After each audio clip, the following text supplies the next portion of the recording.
Hi there. How is everybody? I hope you guys enjoyed the last episode of Bamboozled. We have a new topic this week. We're going to talk about Snowflakery. Yes, Snowflakery. We have turned it into a noun. So I'm sure you guys have heard the popular expression at this point called snowflake. We wanted to talk a little bit about the PC culture, how political correctness has invaded our lives, and how people have become emotionally fragile and all that good stuff. So I wanted to talk about the origins of snowflake. Snowflake has been around, the term's been around since like the 70s. It was used like as racial slang, and I think it's what they called cocaine back then, snowflake. But anyway, in the last, decade or so, it's been used as like a derogatory term, I guess, but people that are very sensitive and easily offended. So in the context that it's been used recently, it came from the movie Fight Club. I don't know if you guys remember, back in 99, I think, is when the movie came out, and there's a scene where Brad Pitt says, "You are not a beautiful or unique snowflake." Okay? You are the same decaying organic matter as everyone else, and we are all part of the same compost pile. So I love that quote. I mean, Very good. It basically means that you're not special. Sorry, people. I know a lot of you think you are. Don't get heartbroken yet. Yeah, don't get heartbroken. You're not special. You don't have a unique problem. There's tons of other people in the world that have the same problem as you, but that's the problem is our society has like adopted this mentality, right? Totally. People have become emotionally driven versus logically driven. So like it's emotions on this side, logic on this side, and it's like emotions are winning, all right? And it's become pervasive in like all aspects of society. So that's what we want to talk about today. And basically, let's talk about the reasons of why does the media and the government want this? Because they want to manipulate their people. Because if they put us against each other, what happens? We clash. And as long as we keep going against each other and we're clashing, we're not paying attention to what's really going on in the world. Exactly. It's blinders. Exactly. And with that, if we're always constantly fighting each other or doing things that we can't see what the government really wants us to be paying attention to, what happens? They get away with it, what they really want to do, right? To me, it's like a tactic, right? Oh, we're going to distract you with what's going on over here so you don't pay attention to what's going on over here. Totally is. Right? And also, if you're busy fighting each other, if they pit the left against the right, and you're butting heads and stuff, like, are you really going to have the energy to fight the government when you're fighting each other? Or even know what's going on with the government because you don't know what's really going on anyway? No, and you see it. I feel like I see this all over social media, Facebook, Twitter. People just get riled up, and like there's all this vitriol and like hate against varying, differing opinions. Well, from the protests, from the riots, to the statues being taken down. Yeah, it to me is a ploy, and y'all are falling for it. That's the sad thing. Like the government and the media is pulling the strings like this. They're puppet masters, and you're all like, "Oh no, I'm triggered. I'm offended by this," and you're all fighting each other. I'm like, really? But how can we learn from anything? I don't know. I feel like people need to pay attention and stop wasting their energy against each other, and start focusing their energy against what is the big picture? What is the government doing? What is the media doing to manipulate us, to gaslight us? But no, we're playing into their gaslighting. Oh, there's so much gaslighting going on, you guys. It's so bad. Goes right in back to snowflakery. Because think about it. If you're offended, if you're pissed off, if you're too busy fighting your enemy, it's so much easier to gaslight. And you don't know what's going on at all. Not one bit. And the irony to me is, like, the progressive side, or whatever you want to call them, the people that are promoting all this acceptance, they don't accept varying political viewpoints. Not at all. They vilify and they speak out, and they don't, like, colleges now aren't even, like, letting certain speakers in because, the students are going to need to go run to their safe space to, like, handle it. I'm like... What is that? I don't know. Like, we've become that emotionally fragile. Like, we need trigger warnings for stuff. And are we the last generation that really... I think Gen X is kind of probably the last non-snowflakery. We're going to have history. It's crazy. And you know what also kills me as when it comes to being offended, like I feel like they're using it as a racial tool as well. Like, have you noticed, like, the white folks are trying to, like, tell us brown and black folks when we should be offended? I'm like, really?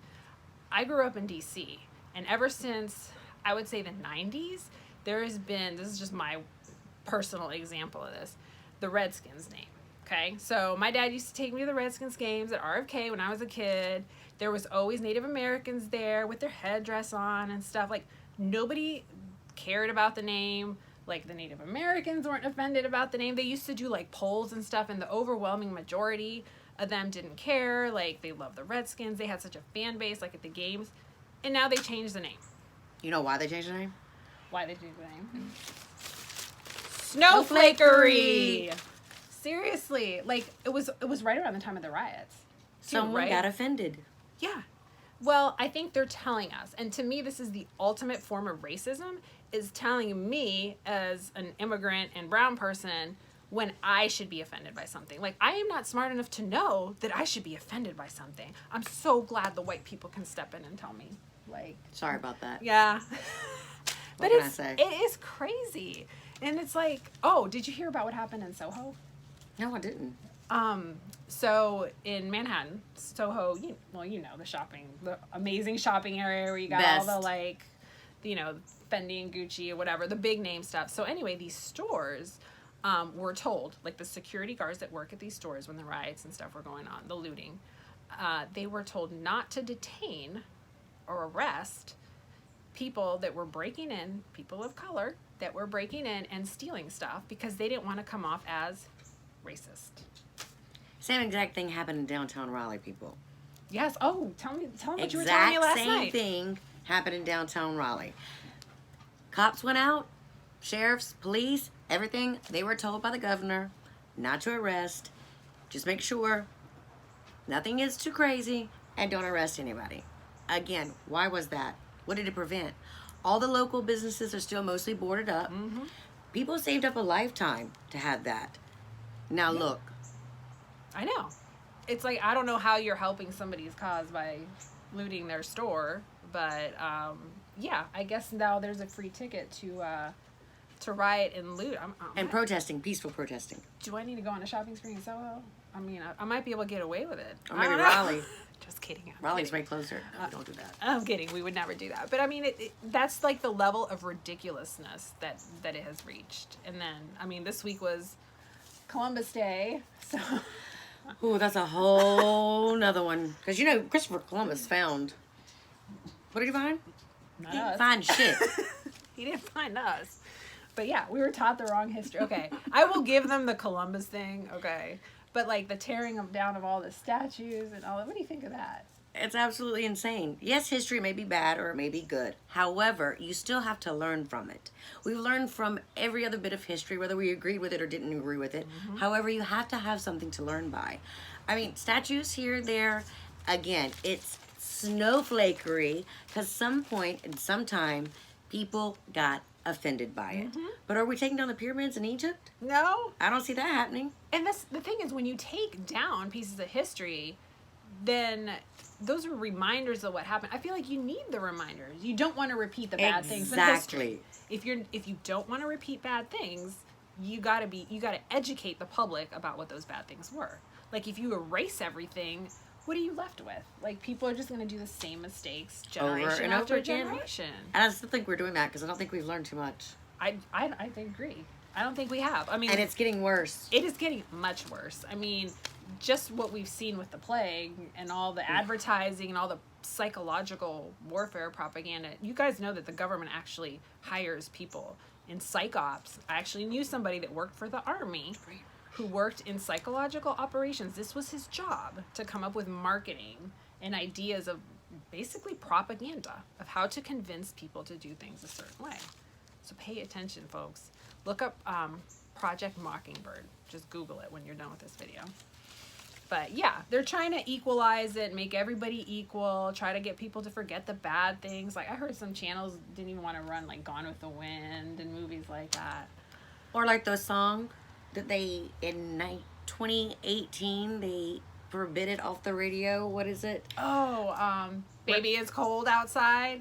Like, Why? Like for real? Like that? Because it talks about a woman that, I mean, what? And I'm a woman. No. I know. This is like a 1930s, 50s song. Oh my God. I feel like people are looking to be offended. They're waiting like, oh, is somebody going to slip up? Is somebody going to say like black instead of African American? Oh my God, or whatever. I don't even know what to say. We were at a restaurant with my girlfriends, and it's waiter or waitress, and yes, I'm 42 years old. I can say that. I'm a grown woman. You don't say it's a server. And I was like... They correct you? And I'm like... I'm so sorry. That's I don't know crazy. exactly. You don't know what to say anymore. I don't think anybody knows what to say anymore. Like stewardess? You don't say stewardess, right? Is it flight attendant? Attendant? What are you? Like, really, people? And we all stop changing the name of everything. Maybe we could keep up, however. No. But I think it's, you know, the younger generations too. Well, even parents that are our age are teaching. I think it's like being taught to the next generation. I mean, look at kids like getting participation trophies and stuff like that. I'll let you talk more about the kids and the school stuff because you're the ones with kids in elementary. Because if we all didn't win, we all deserve a... No. I didn't grow up like that. And yes, children, the team won. And then, yes, you will have losers because that team lost. However, in that, it teaches the child a mentality that this is how you play a game. This is sportsmanship. This is what's supposed to happen. But if you teach a child, everyone gets a trophy. Everyone gets this. Everyone gets that. What is that teaching them? Not one thing at all. And it gets right back to, if you keep teaching these children all of that, that's what they turn into. This is it. Yeah. It's exactly what it is.